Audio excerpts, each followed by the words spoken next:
Kabanata 51. Natatawa ako sa iba at nakikita ko. Suhan, bakit hindi ka pa rin nagsasama? Tumingin din si Xiao Yuwei kay Suhan, biglang nagulat, hindi mo ba alam ang paraan ng pagtunaw ng dugo? Hindi mo ba ito natutunan noong ikaw ay nasa pamilyang Su? Sa pag-iisip nito, hindi napigilan ni Xiao Yuwei na maging mas balisa.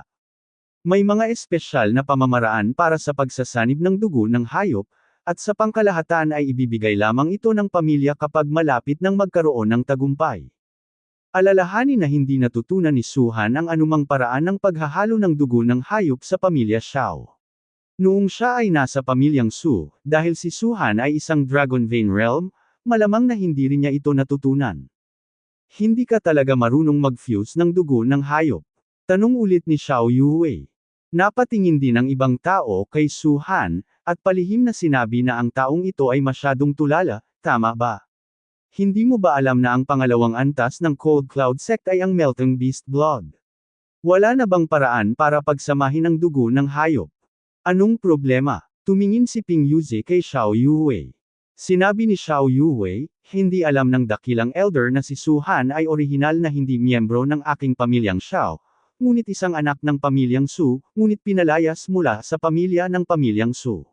Noong una ay naisip ko na alam na niya kung paano mag-fuse ng dugo ng hayop. Kaya walang paalala, ngayon parang, hindi niya yata kayang pagsamahin ang dugo ng hayop. Hindi ba magsasama ng dugo ng hayop? Si Li Qing ay orihinal na may matinding pagkamuhi kay Suhan, pagkatapos ng lahat, si Suhan ay pinagalitan siya sa harap ng napakaraming tao noon. Nang marinig ang mga salita ni Xiao Yuwei sa sandaling ito, agad siyang humagalpak sa tawa, at parang nahulog ito sa bato. Halika upang makilahok sa pagpili ng aking Cold Cloud Sect, ngunit hindi ko maaaring pagsamahin ang dugo ng hayop. Natatakot ako na ang isang cultivator ay marunong mag-fuse ng dugo ng hayop. Ang taong ito ay hindi man lang marunong mag-fuse ng dugo ng hayop. How idiotic ito ba? Li Qing, pinakamahusay na bigyang pansin ang iyong mga salita, siya ang aking bayaw. Kumunat ang noo ni Xiao Yuwei. Alam niya na si Suhan ay sobrang galing, ngunit hindi niya inaasahan na si Suhan ay hindi makakapagsama ng dugo ng hayop.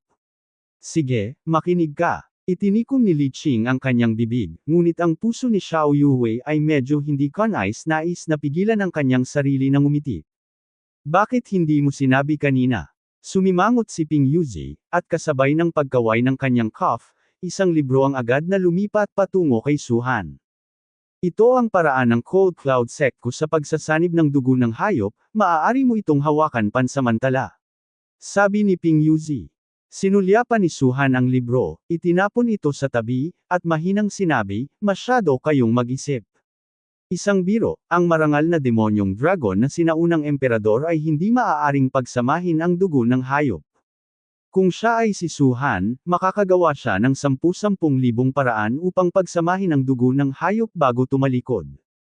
Ngunit para kay Ping Yuzi, mas maganda ang impresyon ni Suhan. Tila sa mga mata ni Ping Yuzi, ito ay hindi para sa isang tiyak na tao, ngunit para sa mga piling taong ito na subukan ang kanilang makakaya upang ilabas ang kanilang potensyal. Kung mayroon kang paraan upang pagsamahin ang dugo ng hayop, magpapatuloy ang pangalawang antas. Sinabi ni Ping Yuzi, kung hindi, ito ay mapagpaumanhin. Ang matanda ay maaaring tumingin sa mukha ni Yuwei at mag-apply para sa pangalawang antas ng pagtatasa kay Zhangmen. Ano sa palagay mo? Ano? Mag-apply ka ng panibagong assessment para sa kanya mag-isa. Bakit? Dahil lang sa malakas ang background nila, ano ang magagawa mo? Ha? Hindi patas. Biglang, may mga alon ng kawalang kasiyahan. Lahat ay nakatingin kay Suhan, na para bang kakainin siya. Hindi na kailangan. Sa ilalim ng mga tingin ng mga taong ito, bahagyang nagsalita si Suhan. Itinulak ang kanyang palad pasulong, at ang ilusyon na dugo ng hayop ay tumulo. Naglalaro sa tubig. Ang saglit lang, may mood ka pa bang maglaro ng tubig dito? Bata ka pa ba? Habang tinitingnan ni Li Qing si Suhan, lalo siyang naiinis. That's ridiculous guy, napakabait ng matanda. Kapag hindi mo tinanggap, pinaglaruan mo ang dugo ng hayop dito. Kung mapanalunan mo itong second level, 3 beep agad ang ibibigay ko sa'yo. Ito ay isang hindi sinasadyang pangungusap. Kung sasabihin mo, nakikinig lang ang iba. Ngunit biglang itinaas ni Suhan ang kanyang ulo sa sandaling ito, nakatitig kay Li Qing, at ang mga sulok ng kanyang bibig ay unti-unting umangat. Ito ang sinabi mo. Natigilan si Li Qing. Sa ilang kadahilanan, ang dahan-daang tumaas ng ngiti ni Suhan ay nakaramdam siya ng takot. Ngunit sa pag-aakalang may 3 oras na lang bago matapos ang ikalawang antas, muling ngumisi si Li Chen, ano ang magagawa mo kung sinabi ko? Nakatingin sa aso mo. Biglang tumayo si Suhan, bahagyang tinapik ang blood pool, at diretsyong lumabas ang kanyang figure. Anong gagawin niya? Sa wakas ba ay pagsasamahin ang dugo ng hayop? Paano ang pagsasanib? 3 oras na lang ang natitira, gaano man siya kalakas, hindi niya malalampasan si Chen Feng. Tumingin ang lahat kay Suhan, at nakitang tumawid si Suhan sa second order blood pool, tumawid sa third order blood pool, at tumawid pa sa ika-4 at 5th order na blood pool, at sa wakas ay nahulog patungo sa 6th order blood pool.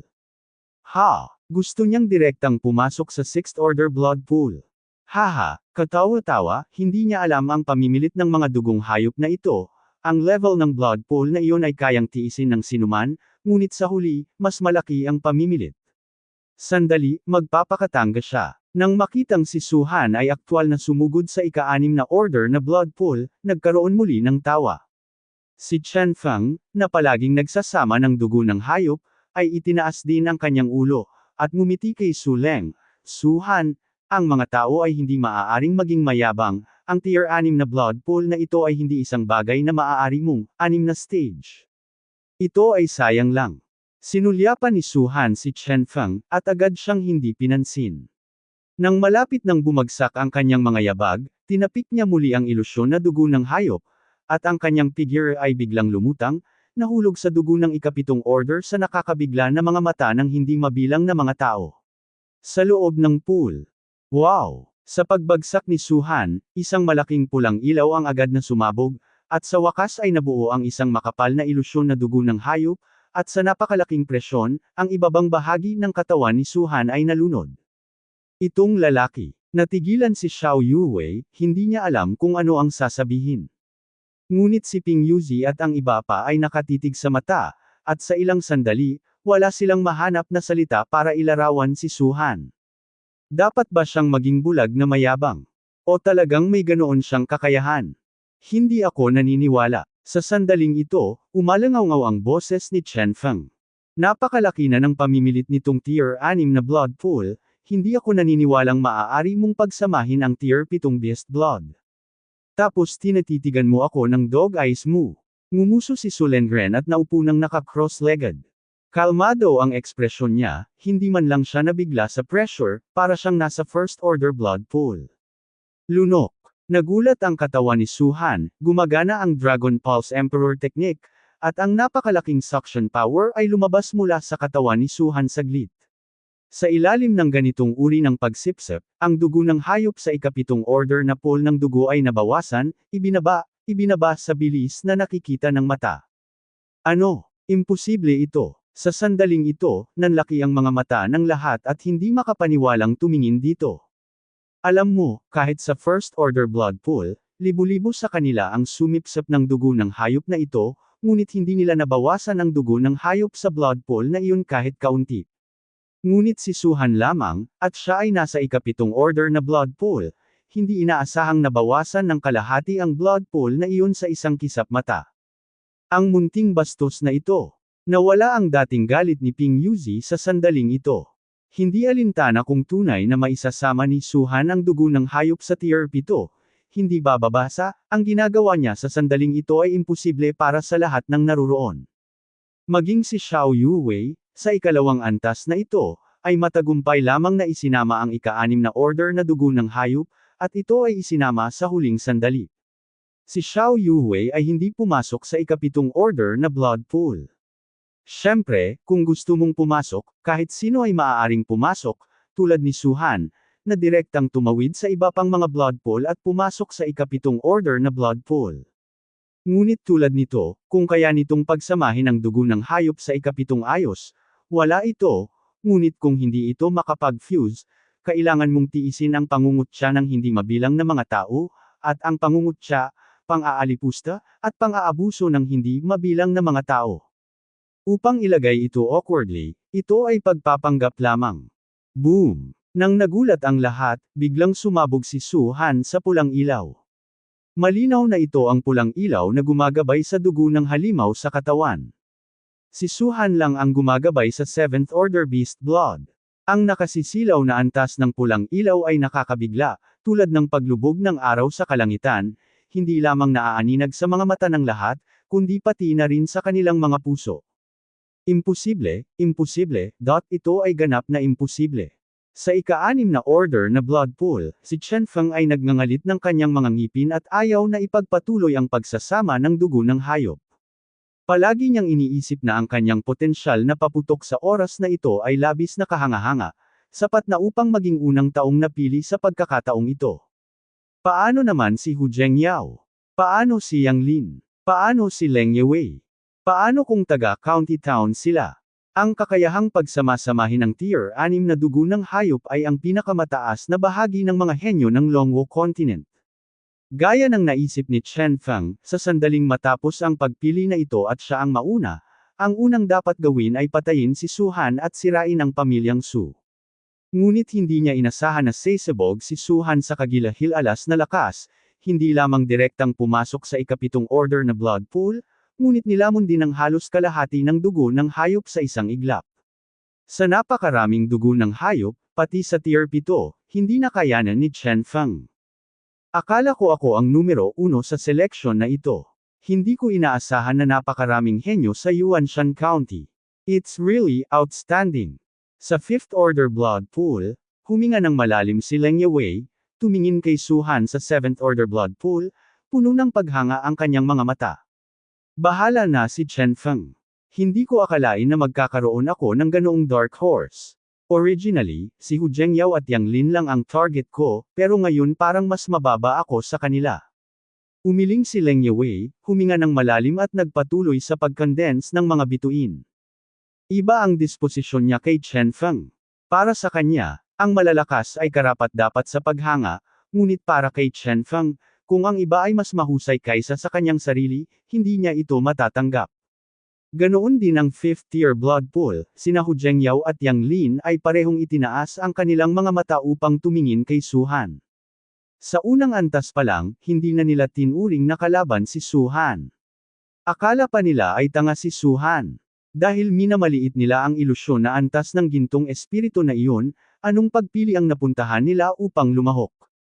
Kung talagang may kakayahan ka, hayaan mo na lang si Sect Master Hanyon na direktang tanggapin siya bilang direktang disipulo. Kung hindi dahil sa mga alituntunin ni Han Yunzang, anuman ang resulta, kahit saang lugar ka man naroroon, maaari kang makilahok sa pagpili ng mga sumusunod na dalawang yugto, natatakot ako na pinaalis ni Ping Yuzi si Su-han. Matapos makapasok sa ikalawang antas, lahat ay nagsisikap na matuno ang dugo ng hayop. Magaling si Su-han, nakaupo lang doon, na parang patay. Sa oras na iyon, naramdaman nila na si Su-han ay kahindek-hindek. Pero ngayon parang, tama si Bai Yu, naglakas loob si Su-han na gawin ito, may dahilan para gawin niya ito. Kung may nakalulo ng halos kalahati ng 7th Order Beast Blood sa buong blood pool, ang kanyang katawan ay sumabog na. Ngunit si Su-han ay ganap na maayos, na parang ang dugo ng hayop na ito ay tubig, mabilis itong sumangga kapag ito ay pumasok sa katawan. Batay dito lamang, hindi mahalaga kung matagumpay na may sama ni Su-han ang ika-7 order na dugo ng hayop, nakatadhana na ang kanyang pangangatawan ay napakalakas. Sa Yuanshan County lang, may 2 tao na mas magaling sa atin. As expected, may mga outsider, may langit sa labas. Nagkatinginan ang dalawa at sabay nang ngumiti ng mapait. Sa sandaling ito, ang pulang ilaw sa katawan ni Su-han sa ika-7 order na blood pool ay umabot sa isang nakakagulat na antas.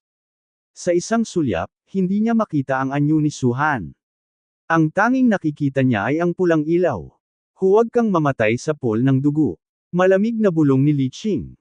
Li Qing, kailangang baguhin ang iyong pagkatao. Sabi ni Xiao Yuwei. Sa kanya ka na lang umasa. Hindi pa ako qualified para baguhin ito. Medyo madilim ang mukha ni Li Qing, ngunit mahina pa rin siyang nagsisi sa sinabi niya noon. Boom! Sa sandaling ito, biglang nagkaroon ng dagandong sa ikapitong order na blood pool. Lahat ay tumangala, at nakita ang pulang kinang sapol ng dugo na biglang nawala sa sandaling ito, isang figure ang sumugod palabas, at sa wakas ay damapo sa lupa. Ang figure ay puti, gumagalaw sa hangin, at may malabong amoy ng alabok ng engkanto. Kahit na sa sandaling makita ni Xiao Yuwei ang puting figure, nagulat siya. Sa hindi malamang dahilan, may bahagyang pamumula sa mukha niya. Sa sandaling ito, si Su Han, kahit na hindi niya talaga pinagbuti ang kanyang lakas, ngunit ang kanyang ugali ay talagang kaakit-akit.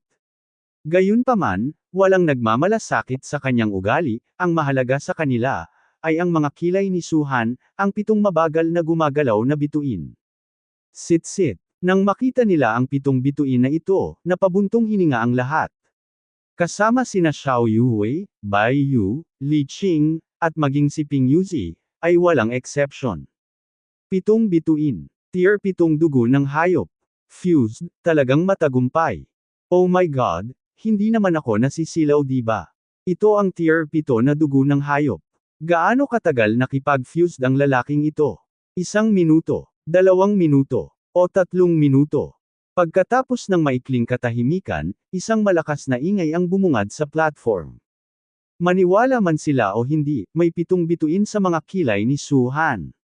Dahil ang dugo ng hayop ay ilusyon, ang 7 bituin na ito ay unti-unting naging malabo pagkatapos umalis si Su Han sa blood pond, at tuluyang nawala.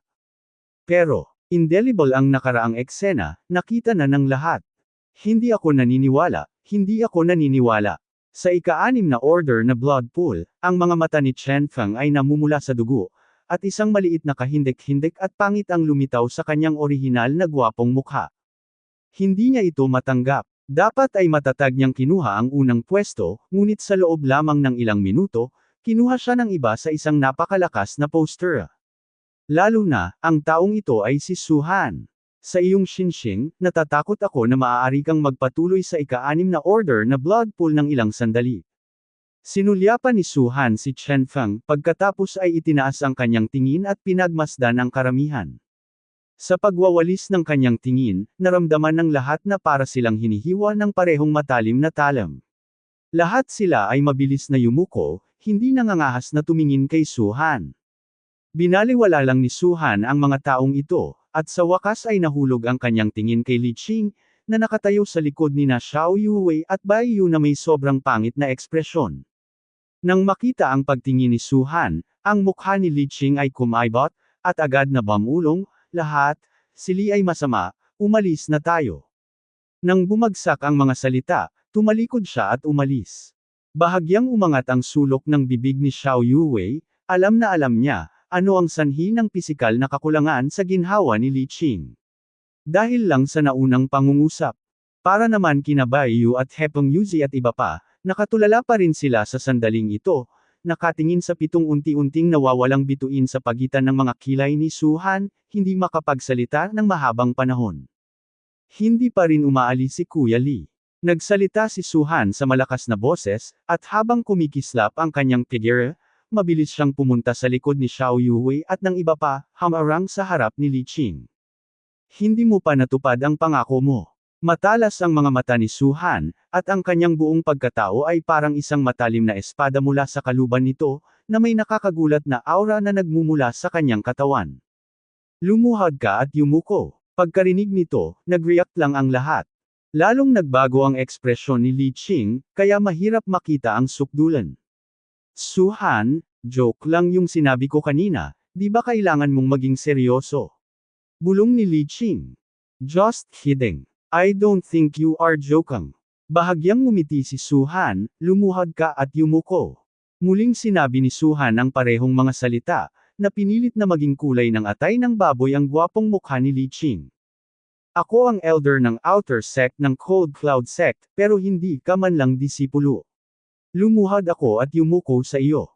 Hindi ba ito naaayon sa mga patakaran ng Cold Cloud Sect? Sabi ni Li Qing. Lalaki ka, kaya kailangan mong magsalita, mahinang sabi ni Su Han. Su Han, Nang makitang si Li Qing ay itinulak sa limitasyon, si Xiao Yuwei ay nagkaroon ng malabong pagnanasa na magalit, at sinabi, kalimutan mo na ito, si Li Qing ay ang panlabas na elder kung tutuusin, at ang iyong mukha ay naibalik.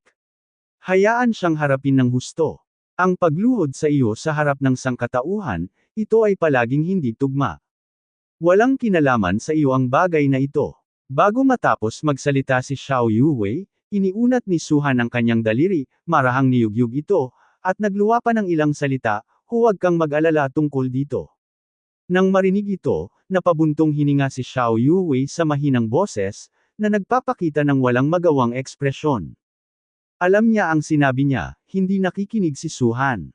Huwag mong sabihing sarili mo, sa karakter ni Suhan, natatakot ako na hindi siya makikinig sa sinumang nagsasalita. Suhan, sa Sia Baiyu, pareho silang matatanda ng inner sect ng Cold Cloud Sect at kaibigan ni Yuwei. Nabalitaan ko na ikaw ang bayaw ni Yuwei, at matagal ko nang gustong makipagkaibigan, ngunit ngayon sa wakas may pagkakataon na ako. Humakbang si Baiyu na may malalim ng ngiti, mas magandang tingnan ang mukha ni Bai, ang bagay na ito ay nabunyag na, kung tutuusin, kung ito ay talagang wala sa kontrol, ito ay hindi mabuti para sa sinuman, hindi ba? Gusto mo ba si Xiao Yuwei? Biglang tanong ni Suhan. Saglit na natigilan si Baiyu, at palihim niyang tinanong kung paano ito nakikita ni Suhan. Ngunit inilibot ni Xiao Yuwei ang kanyang mga mata, iniisip kung aling palayok ang hindi magbubukas kung aling palayok ang gusto mong kunin. Dahil gusto mo si Xiao Yuwei, pagkatapos ay habulin mo si Xiao Yuwei. Bayaan mo na ang negosyo ko, sabi ulit ni Suhan.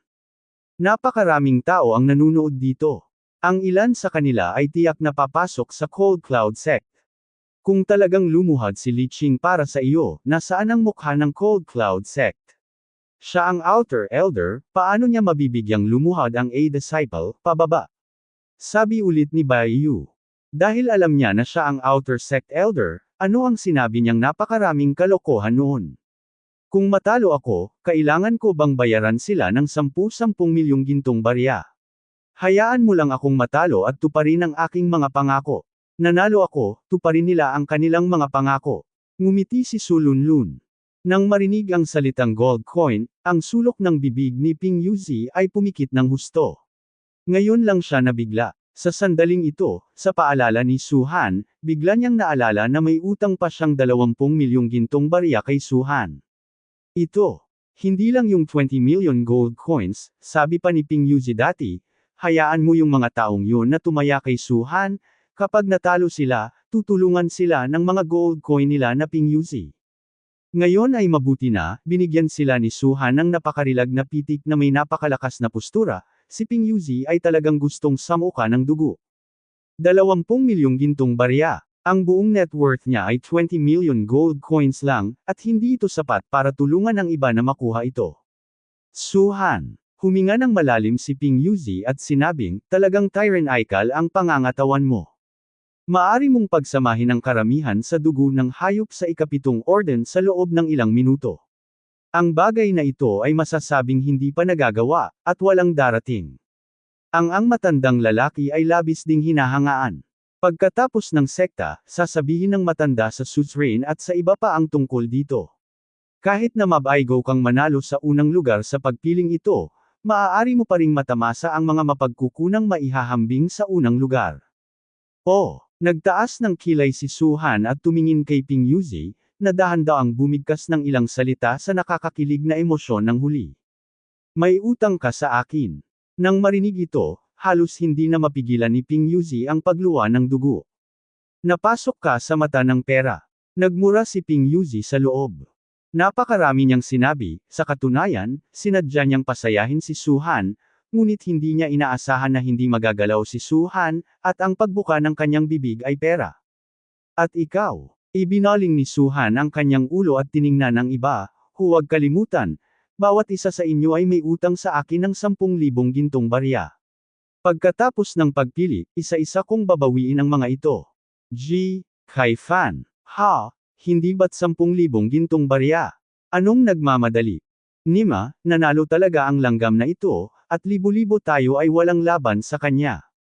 Ang taong natangay ng tingin ni Suhan, bagamat ibinaba niya ang kanyang ulo at walang sinabi, sinumpa niya si Suhan ng libu-libong beses sa kanyang puso. Maliban sa mga taong tulad ni Hu Zhengyao at Yang Lin mula sa bayan ng county, ang paghiling sa kanila na kumuha ng 10,000 gintong barya ay napakasakit pa rin. Anong problema? Wala ka talagang balak tuparin ang pangako.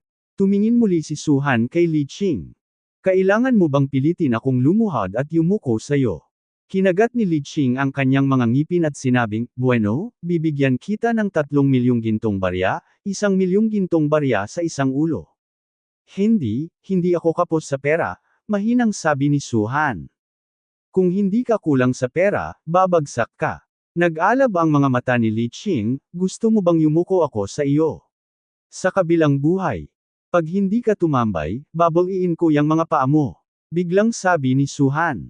Nagulat si Li Qing, pagkatapos ay tumawa. Hahaha, interrupt my legs. Simula nang maging elder si Li sa outer sect ng Cold Cloud Sect, hindi ka pa niya nakitang ganoon ka-arrogant. Gusto kong tingnang mabuti ngayon, paano mo maabala ang double leg ko? Napatingin ang lahat sa sandaling ito, iniisip nitong si Suhan ay masyadong galit, tama ba?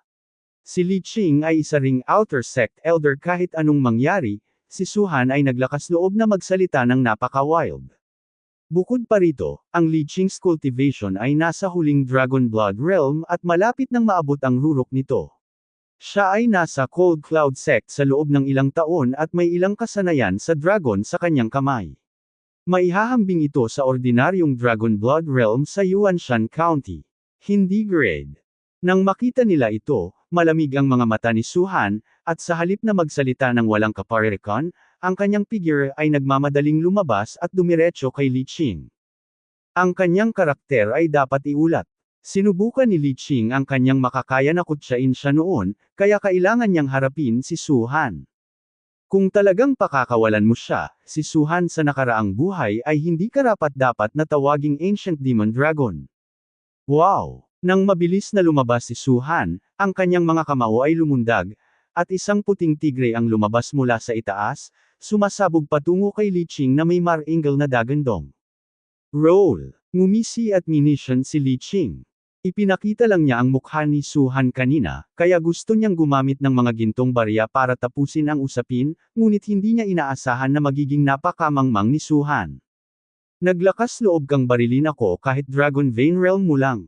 Malamig na bamantong hininga si Li Qing at pinagpag ang kanyang kamao, ngunit sumambulat siya ng may matinding kapangyarihan, na may pulang kinang na sumisibol, na halatang humihimok sa lakas ng Dragon Blood Realm.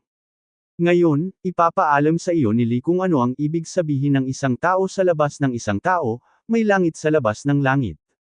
Boom! Ang dalawang kamao ay nagbanggaan, at ang figure ni Suhan ay nagulat, ang puting tigre ay naging kawalan, at ang kanyang figure ay napaatras din ng ilang hakbang. Sa kabilang banda, hindi gumagalaw ang anyo ni Li Qing, at may mga pulang ilaw na nagniningning sa buong katawan niya. Sa lakas mo, gusto mong lumuhad ako para sa'yo. Karapat-dapat ka ba? Ang mukha ni Li Qing ay puno ng panunuya, dahil napunit ang kanyang mukha, kung gayon hindi na niya kailangang pakialaman ang iba pang mga bagay. Anong nagmamadali? Bahagyang ngumiti si Suhan, ngayon lang niya ipinakita ang lakas ng 8 Dragon Veins, kasama ang 5 Sage Combo Technique, at humarap si Li Qing. Bagamat umatras ito ng ilang hakbang, ito ay itinuturing na isang kawalan, ngunit sa lakas ng 8 mga ugat ng dragon, ipinagmamalaki na nito na hindi siya nasugatan sa huling kaharian ng dugo ng dragon. Marami akong pamamaraan, natatakot ako na hindi mo sila mapipigilan. Ang ngiti sa mukha ni Suhan ay naging mas matindi, at ang kanyang palad ay kumaway, at ang platform sa ibaba ay biglang nanginig. Okay. Nang makita ang eksenang ito, napakunot ang noo ng lahat, lalo na ang mga nakatayo pa rin sa entablado, at agad na umatras na hindi alam ang nangyari. Bumangon ka. Sa isang tiyak na sandali, biglang nagsalita si Suhan, itinaas ang kanyang palad, at ang malaking batong ginamit ng plataporma ay lumipad ng malakas.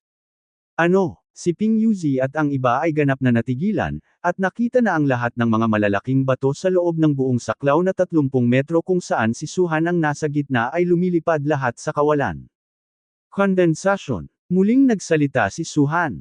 Kung kaakit-akit ang malalaking bato, lahat sila ay sumugod patungo sa isang lugar.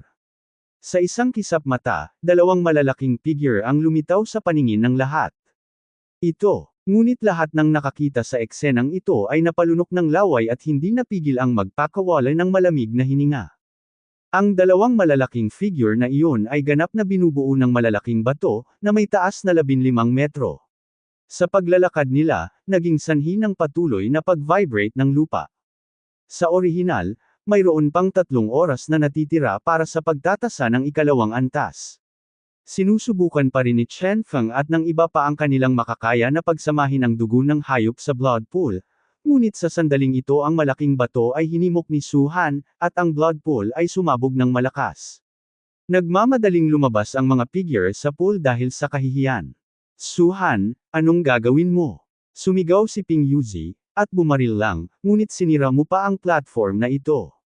Gusto kong matakpan ang kanyang mga binti ng aso. Ngumuso si Su Luning at tinapik ang kanyang mga daliri. Ang dalawang malalaking figure ay inutusan kaagad at sumugod kay Li Qing. Lahat sila ay binubuo ng malalaking bato, at sila ay masyadong matangkad, at bawat hakbang na kanilang gagawin ay magiging sanhi ng pag-vibrate ng plataporma. Ang mukha ni Li Qing ay nagbago ng husto, at ang kahangahangang presyon mula sa dalawang figurang ito ay nagpabagal sa dugo sa kanyang katawan. Higit pa rito, dahil lamang sa kahangahangang visual na epekto ay wala ng kumpiyansa si Li Qing na lumaban. Anong klaseng dragon skill ka? Sigaw ni Li Qing habang umaatres. Dragon skill. Do you think this is dragon skill? Bahagyang ngumiti si Su Han, masasabi ko sa iyo, hindi ito kasanayan sa dragon, ngunit mahika sa lupa, at maging ang pinakasimpleng uri ng mahika sa lupa. Magic. Nang marinig ang dalawang salitang ito, nataranta ang lahat. Wala pa silang narinig na magic. Ang magic ay aksidente ring natutunan ni Su Han mula sa isang high-end na planeta. Sa haba ng buhay niya sa daan-daang milyong taon, natural siyang nenes at natuto ng kaunti. Ngunit habang nag-aaral siya, mas naramdaman ni Su Han na ang kapangyarihan ng mahika ay lubhang kamangha-mangha. Noong nasa santuwaryo, minsan ay mayroong isang ikapitong order na mahika na, sa walang katulad na kapangyarihan, pumatay ng ilang sinaunang emperador at ginulat ang buong santuwaryo. Sa oras na iyon, sa ilalim ng galit ng fashion, binalak niyang sirain ang mga inapo ng mga sinaunang emperador ng kanyang 9 na tribo. Sa huli, si Su Han ang lumapit at nalutas ang usapin. Ang kailangan ng mga tao sa Longwo Continent ay ang aura sa pagitan ng langit at lupa, at ang kailangan ng magic ay ang magic element sa pagitan ng langit at lupa. May conflict ang dalawa, kung walang tamang guidance method, hindi mapapansin ang mga magic elements na iyon. At ang ibinabato ni Su Han sa sandaling ito ay ang lowest and magic mountain giant lang. Gayunpaman, ang planeta kung saan umiiral ang magic ay isang mataas na antas ng planeta, tulad ng Longwo Continent, na katumbas ng isang inabandonang planeta. Kahit isang low-end magic ay sapat na para magamit niya ang Dragon Vein Realm para patayin ang lahat ng Dragon Blood Realms. Ang pinakamalakas na magic ay ipinagbabawal na spell. Sa simula, nasaksihan ni Su Han ang kapangyarihan ng Forbidden Curse gamit ang kanyang sariling mga mata. Kahit na ang pinakamababang antas na Forbidden Curse ay maaaring agad na sirain ang buong Longwo Continent. Ang iyong kaalaman ay masyadong maikli at mababaw. Umiling si Su Han. Boom! Sa sandaling ito, ang dalawang higanteng bato ay naabutan na si Li Qing sa isang kamanghamanghang bilis. Pagbabasa ng Yuyu. Nagamit na ni Li Qing ang lahat ng kanyang lakas at ang bilis ay umabot na sa limitasyon nito. Ang lakas ng yumaong Dragon Blood Realm ay ganap na pinalawak, ngunit ito ay mas mabagal pa rin kaysa sa Giant Mountain. Ang higanteng bato ay 15 metro ang taas at maaaring umabot ng ilang metro sa isang hakbang. Hindi nakakagulat na ito ay mas mabilis kaysa kay Li Qing. Boom! Nang maabyutin niya si Li Qing, isa sa mga higanteng bato ang hamampas ng kamao, at ang mukha ni Li Qing ay nagbago ng husto, at agad siyang gumamit ng magaang hakbang upang maiwasan ang pag-atake ng higanteng bato. Ang Light Step ay isang middle-grade Silver Dragon skill, na maaaring mapabilis ang bilis ng player. Bitik. Dahil umiwas si Li Qing, tumama ang kamao ng higanteng bato sa lupa, at ang malaking bato sa ibaba ay napunit, at isang malaking hukay ang lumitaw sa paningin ng lahat. Sirit. Nang makita ang malalim na hukay na ito, lahat ay nakahinga. Kung hindi ito iniwasan ni Li Qing, isang suntok lang ay sapat na para matalo si Li Qing sa minasa na laman, tama ba? Su Han. Sumigaw si Li Qing habang tumatakbo, wala akong labis na galit sa iyo. Hindi mo kailangang patayin silang lahat, tama? Lumuhod ka at yumuko, I can spare you this time. Tumayo roon si Su Han, hindi gumagalaw, at bahagyang ngumiti, o bigyan mo ako ng 10 milyong gintong barya. Masyadong maliit ang 3 milyon, ano sa palagay mo? Wala akong pera. Halos bumulwak ng dugo si Li Qing. Saan niya nakuha ang 10 milyong gintong barya? Si Ping Yuzi ay naging punong inner sect elder sa Hanyanzong sa napakaraming taon, para lamang makatipid ng 20 milyong gintong barya. Kung gayon walang paraan, nagkibit-balikat si Su Han, at muling binomba ng 2 higanteng bato ang nakaraan. Boom! Sa pagbagsak ng kamao ng higanteng bundok at bato, nagpatuloy ang nanginginig na tunog, at ang isang malaking bilang ng mga bitek ay lumitaw sa lahat ng dako sa platform, tulad ng isang spider web, ng makapal na nakaimpake. Saan man maglakad ang higanteng bato, tiyak na magkakaroon ng ilang malalaking malalim na hukay, na ilang metro ang haba, na nagpapakita ng kapangyarihan ng higanteng bato. Kung ikukumpara sa 2 higanteng bato, si Li Qing ay parang mahinang langgam. Sa lakas ng pagpapakain, tumakbo siya palayo habang ang kanyang mukha ay biglang nagbago.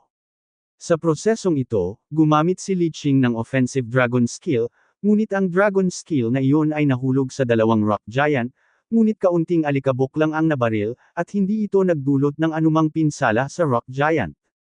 Ito, masyadong malakas to. Ang Su Han ay isa lamang Dragon Vein Realm, paano magiging posible na magkaroon ng ganoon kalakas na dragon skill? Hindi ka ba nakinig sa kanya? This is not dragon skills, but magic.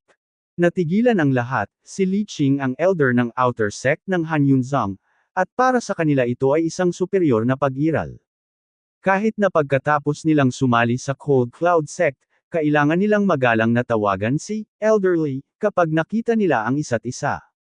Gayunpaman, itong si elderly na may mataas na ranggo, sa sandaling ito, tulad ng isang nahuhulog na aso, na patuloy na binomba ng 2 higanti ng bundok na ipinatawag ni Su Han, ang kaunting kapabayaan ay magreresulta sa isang malagim na kamatayan. Ito ay usap-usapan na minsang pinatay ni Su Han ang Middle Dragon Blood Realm.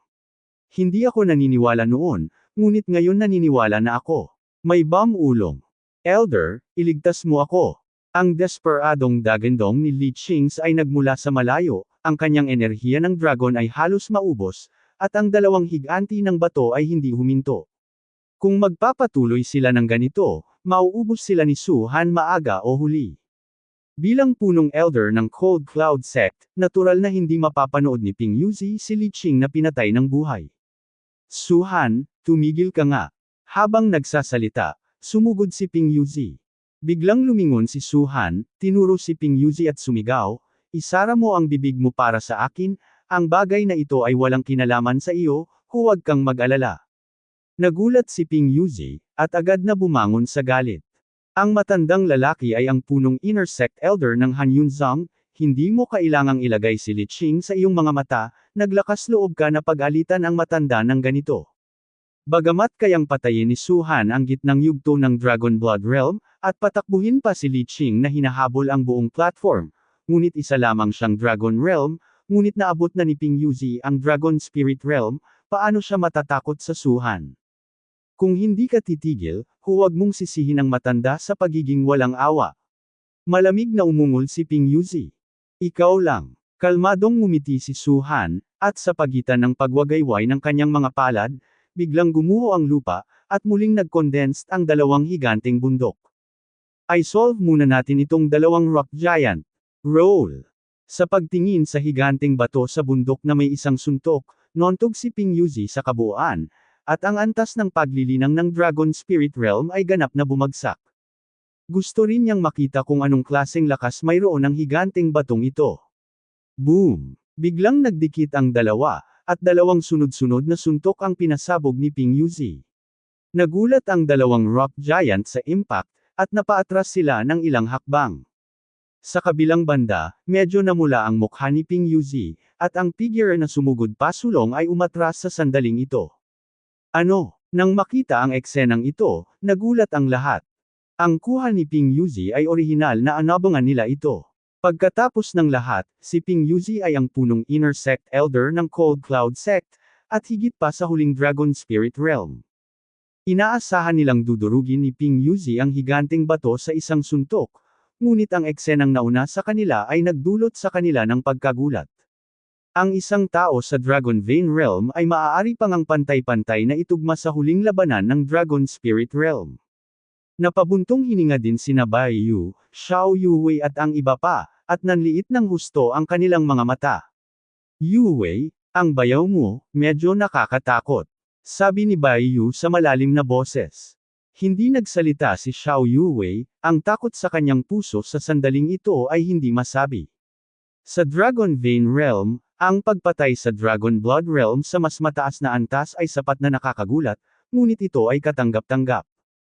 Gayunpaman, ano ang ibig sabihin ng magkasunod na dumaan sa dalawang tier at pantay na labanan ng yumaong Dragon Spirit Realm? Tao pa rin ba ito? Ito ay isang halimaw. Bibigyan kita ng isa pang pagkakataon. Ang boses ni Su Han ay lumabas at sinabi kay Li Qing, ang iyong buhay, o 10 milyong gintong barya, pumili ka ng isa. Ayokong mamatay, pero wala talaga akong ganoong kalaking pera. Si Li Qing ay malapit nang umiyak. Habang siya ay tumakas, ang malalaking kamao mula sa likod ay patuloy na bumabagsak, at ang isang bahagyang pagkakaiba ay matatalo siya sa malambot. Noong una ay inaasahan niya na ang aksyon ni Ping Yuzi ay pipigilan si Su Han, ngunit hindi niya inaasahan na si Su Han ay aktwal na nagpatawag ng dalawang higanti, at madaling hinarang si Ping Yuzi. Sa sandaling ito, sino ang makapagliligtas sa kanya? Ang mga napili ay lahat ay nakatingin kay Li Qing, na walang magawa at desperado, at tumahimik. Ang marangal na elder na si Han Yunzang ay pinilit sa antas na ito, maliban na magagawa ito ni Su Han, natatakot ako na wala talagang tao. Kung wala kang gintong barya, magagamit mo lang ang buhay mo para mabayaran ang utang. Bahagyang ngumiti si Su Han, at sa pagitan ng mga alon ng kanyang mga palad, muling bumilis ang bilis ng dalawang higanti ng bundok. Bago pabilisin, malapit nang maabutan si Li Qing, at bumibilis sa sandaling ito, hindi na talaga maiwasan ni Li Qing. Sa katunayan, sa lakas ni Su Han, ang pagsisikap na patayin si Li Qing ay isang bagay lamang ng pag-flip ng mga kamay. Dati, pinaglalaroan lang siya nito, at mas nakakagulat pa sa mga tao sa paligid niya. Su, kahit may utang ako sa'yo ng 10 million gold coins. Si Li Qing ay ganap na desperado, at sumigaw, hanggat mayroon akong pera, ibabalik ko ito sa iyo sa lalong madaling panahon. Mabuti ang account, ngunit hindi mo magagawa. Umiling si Su Han. Boom! Ang kamao ng higanteng bato ay nahulog mula sa ulo ni Li Qing na may kamangha-manghang presyon. Nang hina ang mga mag-aaral ni Li Qing, ang kanyang mukha ay mapatla, at isang hindi mapapantayang pakiramdam ang bumangon mula sa kanyang puso. Wow! Ngunit sa sandaling ito, biglang lumitaw ang isang figure sa tabi ni Li Qing. Ang figurang ito ay nakasuot ng Qingyi at mga 50 o 60 taong gulang. Pumutok ang isang suntok nito at direktang humarap sa higanteng bato. Boom! Isang kamangha-manghang epekto ang nagmula sa gitna ng dalawang kamao, isang malaking halaga ng alikabok ang naalis, at ang figure ni Li Qing ay direktang naapektuhan. Bitek! Sa sandaling ito, isang malutong na tunog ang lumabas, at ang higanteng bato ay nagsimula sa kanyang kamao, sunod-sunod na lumitaw ang mga bitek, at sa wakas ay humihip sa mga piraso. Okay, sumimangot si Su Han at tumingin sa nasa katanghaliang gulang na lalaki, Dragon Peel Realm.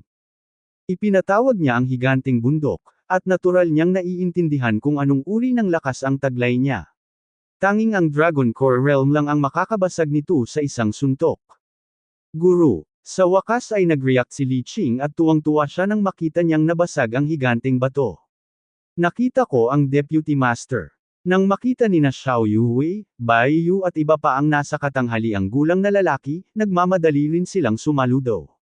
Nang makita silang ganito, ang mga seleksyon na nakatayo pa rin sa tulala ay nagising at nagpupugay. Tanging si Ping Yuzi, na nakikipagdigma pa rin sa higanteng bato, at si Suhan na tuwid na nakatayo habang nasa likuran niya ang kanyang mga kamay, ang hindi sumaludo. Okay. Bilang tugon sa pagsaludo ni Xiao Yuwei at ng iba pa, bahagyang tumango ang nasa katanghaliang lalaki, at hindi nagtagal ay bumagsak ang kanyang mga mata kay Suhan. Well, ito pa ang pinipili, dito na tayo. Sabi ng middle-aged na lalaki. Naunawaan din ni Suhan ang pagkakakilanlan ng taong ito, at ito ay si Yun Yingnan, ang deputy master ng Han Yunzang. Bahagyang umungol si Suhan, iwinagayway ang kanyang palad, at nakita na ang natitirang tatlong higanteng bato ay biglang tumigil, at lahat sila ay naging mga piraso sa isang putok.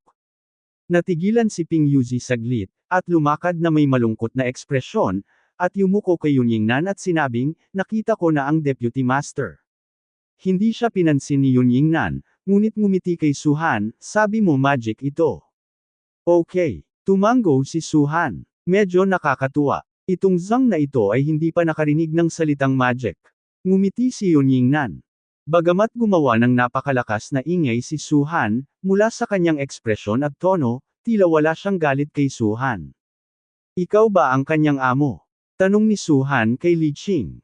Agad na namangha ang mga taong naruroon sa bungad niya.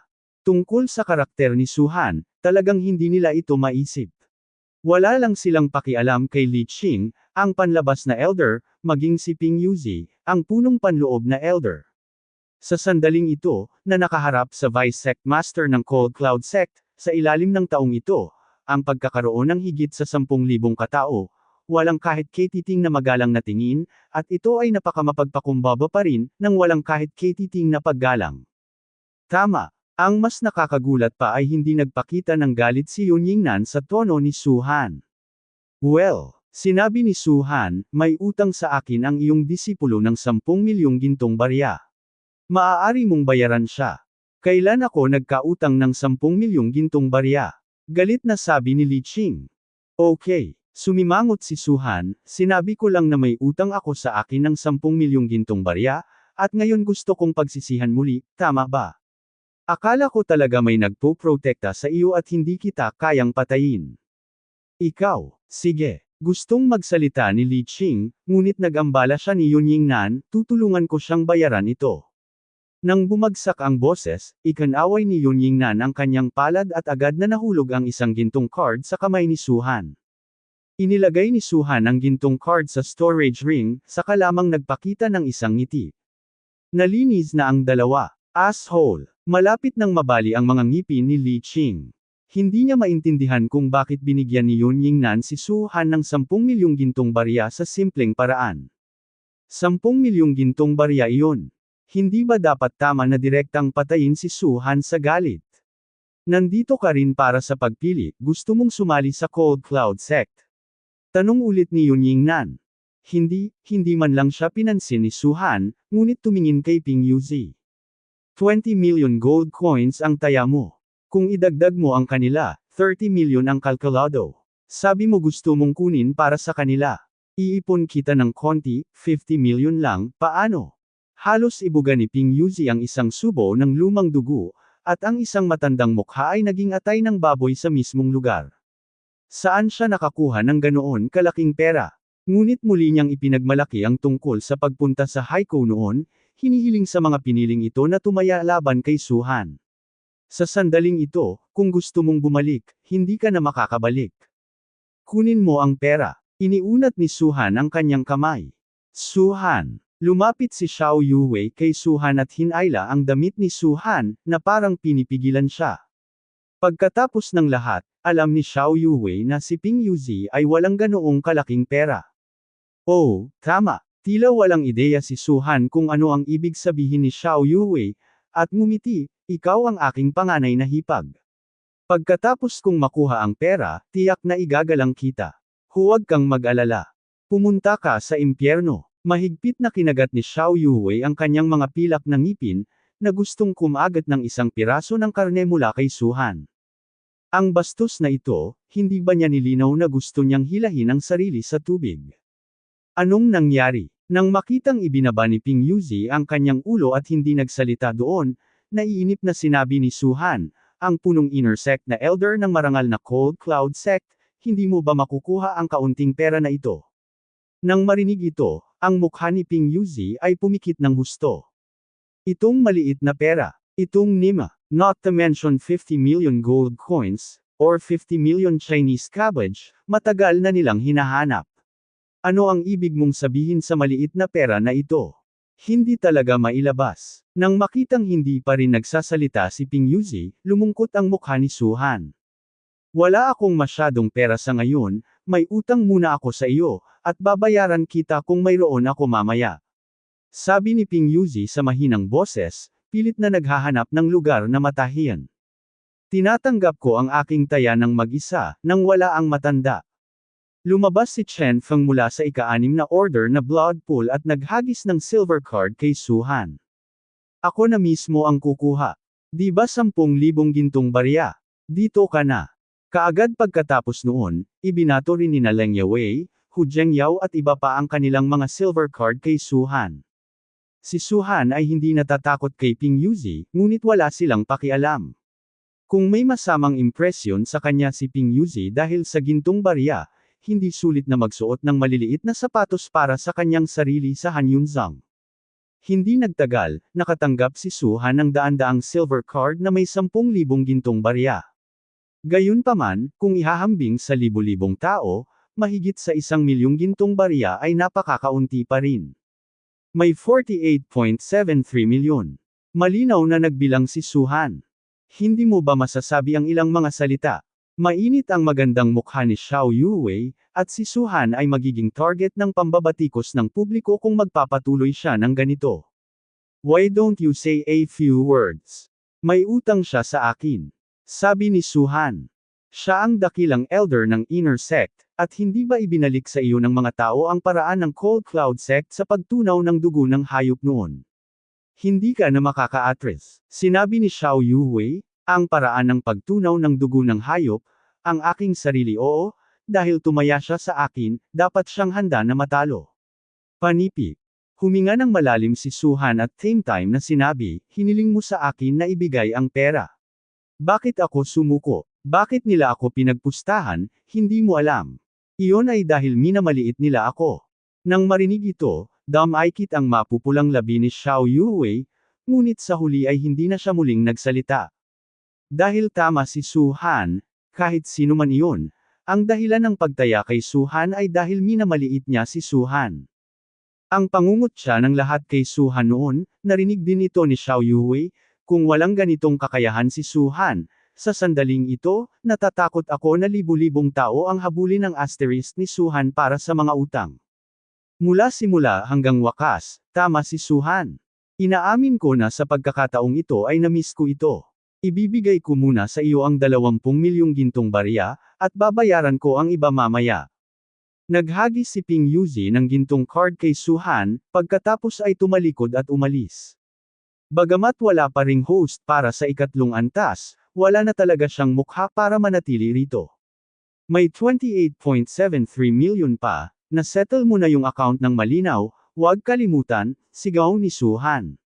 Suray-suray si Ping Yuzi at muntik nang mahulog sa lupa. Ayos lang ba ito? Si Yun Yingnan, na nakatayo sa di kalayuan, ay umiling at walang magawang sinabi, dahil nandito ka rin para lumahok sa pagpili, simulan natin ang ikatlong antas. Okay. Tumawa si Su-han, tumingin sa lahat ng naroroon, at malakas na sinabi, ang ikatlong antas, 1 hanggang 10, nanalo ako, bibigyan mo ako ng 10,000 gintong barya, talo ako, bibigyan kita ng 100,000 gintong barya, sino ang maglalaro? Mga kapatid, humingi ng koleksyon, humingi ng mga tiket sa rekomendasyon. At pinirmahan na ang libro, mahinang humingi ng reward si Nonshen. Nang bumagsak ang mga salita ni Su-han, hindi mabilang na mga mata ang agad na umikot. Pastahan pa rin. Tumaya sa ate mo. Malalim ang kanilang pag-unawa sa hanay ng pagpapanggap ni Su-han bilang mga kumakain ng tigre. Gaano man karaming mga ugat ng dragon ang nabuo ni Su-han, hindi na sila kailanman susugal kay Su-han. Pusta ako sayo. Ngunit sa sandaling ito, may biglang tumayo, si Chen Feng iyon. Ang kanyang mga salita ay bumagsak, at agad na hindi mabilang na mga mata ang bumagsak kay Chen Feng. Pumuste ka sa akin. Tumingin si Suhan kay Chen Feng nang may interes, ano ang pinagpustahan mo? Ang sinabi ko lang. Huwag. Malamig na sinabi ni Chen Feng, kung matatalo ako, lilihis ako kapag nakita kita sa hinaharap. Kung natalo ka, kailangan ko ring lumihis kapag nakita ko ako. Bakit ang tiwala ng lalaking ito? Mahinang sabi ni Bai Yu. Ang mga dragon veins na binuo ni Chen Feng ay tiyak na hindi bababa sa akin, o higit pa. Tumingin si Xiao Yuwei kay Chen Feng at sinabing, ang taong ito ay orihinal na henyo ng pamilya Chen, ngunit walang nakakaalam kung gaano karaming mga dragon veins ang kanyang ibinigay. Ang pinakamahalagang bagay ay nagpakita na si Suhan ng napakalakas na lakas. Pagsusugal kay Suhan ay nagpapakita na mataas ang kanyang kumpiyansa. Oo, gumamit si Suhan ng magic dati, na isang spell na hindi pa natin narinig. Ngunit sa ikatlong antas, ang pagsubok ay Dragon Power, na kung gaano karaming Dragon Veins ang Dragon Power ang maaaring gamitin. Hindi ka maaaring gumamit ng Dragon Skills. Hindi ka maaaring gumamit ng anumang uri ng mahika, at dahil dito nang ahas si Chen Feng na tumaya kay Suhan, sabi ni Bai Yu. Hindi na nagsalita si Xiao Yuwei, ngunit tahimik na nagdalamhati para kay Chen Feng sa kanyang puso. Ang iba ay hindi alam, ngunit alam niya na si Suhan ay nakabuo na ng isang buong 20 Dragon Veins, kaya kahit gaano pa sila karami, kayang malampasan ni Chen Feng si Suhan. Mukhang napaka-confident mo. Bahagyang ngumiti si Suhan at sinabing, ngunit ang taya na ito ay masyadong maliit, maglalakas loob ka bang tumaya ng medyo mas malaki? Tumalon ang puso ni Chen Feng at sumimangot, paano tumaya? Kapag natalo ako, ang ulo ay ibibigay sa iyo, kapag natalo ka. Ang pamilya Chen ay aalisin sa Yuanshan County. Hindi malakas ang boses ni Suhan, ngunit nahulog ang lahat sa puso ni Chen Feng. Narinig din ito ng iba, at nagkaroon ng kaguluhan. Hindi masasabing maliit ang taya ni Suhan, ang bawat galaw ay taya, kung walang lubos na tiwala sa sarili, paano niya ito masasabi? Malungkot at walang katiyakan ang mukha ni Chen Feng, talagang hindi siya naglakas loob na makipagbarilan sa ganoong kalaking taya. Ayaw mo ba? Umiling si Suhan at mapang-asar na sinabi, kung hindi ka maglakas loob, kalimutan na natin ito. Sundin natin ang mga gintong barya. Ang pasikot-sikot na binanggit mo ay hindi magkakaroon ng malaking pakinabang. Pusta ako sayo. Nag-snap ng ngipin si Chen Feng, kung matalo ako, aalisin ang pamilya Chen. Kapag natalo ka, ipapadala ka sa ulo. Ito ay mabuti. Naningkit ang mga mata ni Suhan. Ang ikatlong antas ay halos palaging malapit sa tuktok ng bundok, na isa ring plataporma. Gayunpaman, walang pool ng dugo sa platform na ito, ngunit dalawang malalaking halijing bato. Sa paligid ng halijing bato, may liwanag na pagkutitap, at may isang ilusyon na tabing sa itaas nito. Nang dumating si Suhan at ang iba pa rito, marami na ang nakatayo rito. Ang nakatira sa gitna ay isang lalaking nasa katanghaliang gulang na tila nasa edad 40 pa lamang, ngunit may kahangahangang pamimilit sa buong katawan. Mayroong 12-dosenang mga tao na nakatayo sa paligid niya, na lahat ay mga matatanda ng Cold Cloud School. Ito ang mga tunay na elder, ang tinaguriang Chief Inner Sect Elder tulad ni Ping Yuzi, sila ay walang kapantay. Sa mga tuntunin ng paglilinang, ang lakas ng mga matatandang ito ay hindi bababa sa Dragon Core Realm. Maghihintay ako, nakita ko na ang soberano, at ang lahat ng matatanda. Pagkarating ni Xiao Yuwei at ng iba pa, agad silang sumaludo sa medyo may edad na lalaki. Dahil ang nasa katanghaliang gulang na lalaking ito ay ang Sect Master ng Cold Cloud, si Ling Qinghai na katatapos lamang na pumasok sa Dragon God Realm. Si Ling Qinghai ay ang ganap na hegemon sa loob ng 100,000 milya radius. Kapag nakita siya ng mga seleksyon na iyon, para silang nasasakal. Ang mga damdamin ng paghanga, at pagsamba ay patuloy na lumalabas sa kanilang mga puso. Hindi nila inaasahan na makikita nila si Sect Master Hanyon sa ikatlong antas na ito. Kakalusot lang ng sekta na ito at walang magawa, lumabas ka at panoorin mo. Hindi mo na kailangang isipin, gamitin mo lang ang sarili mong lakas. Bahagyang ngumiti si Ling Qinghai. Habang nagsasalita siya, ang kanyang tingin ay lumibot sa lahat, ngunit lahat ng natangay ay nanginginig, na parang nagyelo. Sa huli, ang mga mata ni Ling Qinghai ay nahulog kay Su Han. Nabalitaan ko na pinagsanib mo ang tier 7 na dugo ng hayop. Biglang sabi ni Ling Qinghai. Oo, casual na tumango si Su Han. It's not bad. Sa nakalipas na 10 taon sa Cold Cloud sect ko, kakaunti lang ang makakapag-integrate ng tier 6 na Beast Blood. Hindi ko inaasahan na magkakaroon ng tier 7 Beast Blood. Bahagyang nag-isip si Ling Qinghai, at biglang nagsabi, payag ka bang maging disipulo ko? Sa sandaling lumabas ang pahayag na ito ay isang sensasyon. Lahat ay tumingin kay Su Han, na may inggit at selos sa kanilang mga mata. Ang sect master ay personal na nagbuka ng kanyang bibig upang tanggapin ang mga disipulo. Ito ay napakabihirang sa kasaysayan ng Cold Cloud sect. Maging si Xiao Yuwei ay tinanggap bilang disipulo ng sect master pagkatapos pumasok sa Cold Cloud sect. At dito sa Su Han, hindi pa nagsisimula ang assessment ng third pass, kaya tatanggapin siya ng sect master bilang isang disipulo. Hindi ba ibig sabihin na kahit gaano pa karaming dragon veins ang nabuo ni Su Han, gaano man karaming dragon veins ang iranggo ni Su Han sa ikatlong antas, ito ay nakatakdang maging katabi ni sect master Hanyon, puno. Ang pinakamahalagang bagay ay ang lakas ni Ling Qinghai sa ngayon ay ang Dragon God Realm. Sa gitna ng karamihan, naikuyom ni Chen Feng ang kanyang mga kamao, namula ang kanyang mukha, at isang matinding pag-aatubili ang bumangon sa kanyang puso. Sa kanyang opinyon, ang lahat ay dahil kay Su Han. Kung wala si Su Han sa pagkakataong ito, siya na ang naging disipulo ni Ling Qinghai. Maghintay hanggang matalo kita sa ikatlong antas, kailangan mong ipadala ang iyong ulo sa tuktok, at ang bilang ng mga alagad ng suzerain ay akin. Napaungol si Chen Feng sa kanyang puso. Su Han, anong ginagawa mong tulala? Hindi ka ba pumapayag kaagad? Hinayla ni Xiao Yuwei ang mga damit ni Su Han at bamulong, ito ay isang magandang pagkakataon.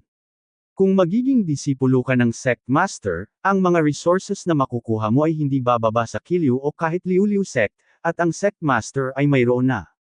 Nasira ang Dragon God Realm, ang kaharian ay napaka-advanced din, kahit na alam ng pamilyang Liang na si Liang Xiaohui ang napatay mo, wala silang lakas ng loob na gawin sa iyo. Saglit na nag-isip si Su Han, pagkatapos ay umiling at sinabing, sumali ako sa Cold Cloud sect. Gusto ko lang maging bisita ng Cold Cloud sect. Hindi ako disipulo. Kung gusto ng sect master na tumanggap ng disipulo, siya dapat pumili ng iba. Ano? Talagang tumanggi siya. Fuck, medyo nakakatawa ang utak niya, no? This is the sect master.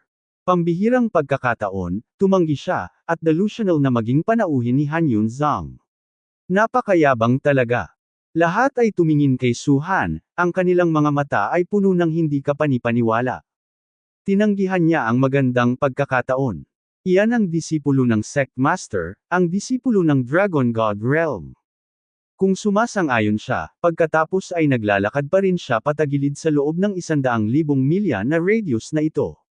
Sino ang nang-ahas mang-provoke? Hindi lamang ang mga pagpipiliang ito, kundi pati na rin ang deputy suzerain na si Yun Yingnan, pati na rin ang mga matatanda at iba pa, ay bahagyang nagulat.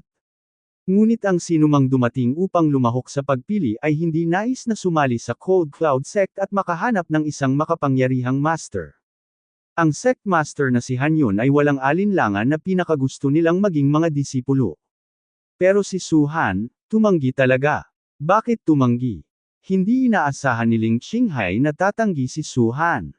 Casual na tanong niya. Sa kanyang opinyon, maaaring hindi ito mahihiling ni Su Han. Sa tingin mo ba hindi ka tinuturuan ng sektang ito ng lakas?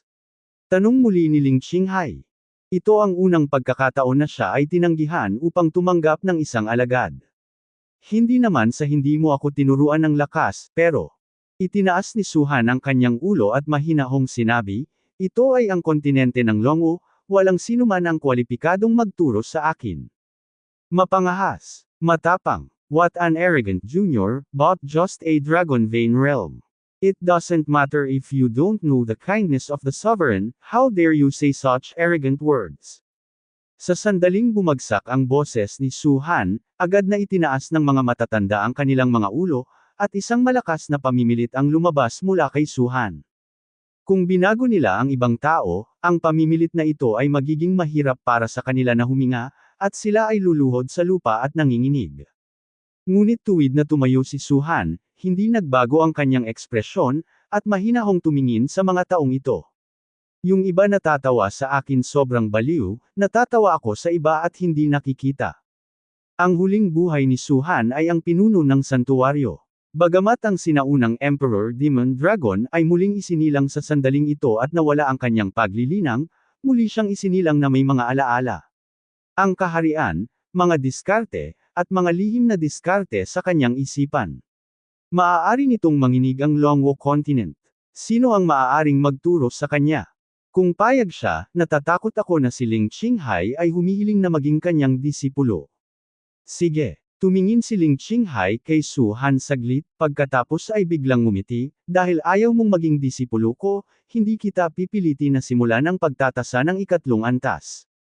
Humph! Ang mga matatandang iyon ay malamig na umungol, tila pakiramdam na si Suhan ay napakawalang alam sa mabuti o masama. Ngunit sinulyapan ni Suhan si Ling Qinghai, at sinabi sa kanyang puso na maaaring ma-promote ang Cold Cloud sect na ito. Hindi mahalaga kung si Ling Qinghai o ang Deputy Lord na si Yun Yingnan, si Suhan ay hindi nagpakita ng anumang paggalang sa kanila, ngunit ang dalawa ay hindi nagpakita ng anumang galit, na nagpagon kay Suhan sa kanila. Bukod dito, plano rin ni Suhan na magtatag ng sarili niyang sekta. Mas magiging komportable kung siya ay magkakaroon ng tulong ni Han Yunzang. Ang ikatlong antas, subukan ang kapangyarihan ng dragon. Tumakas na si Ping Yuzi, at si Yun Yingnan ang pumalit.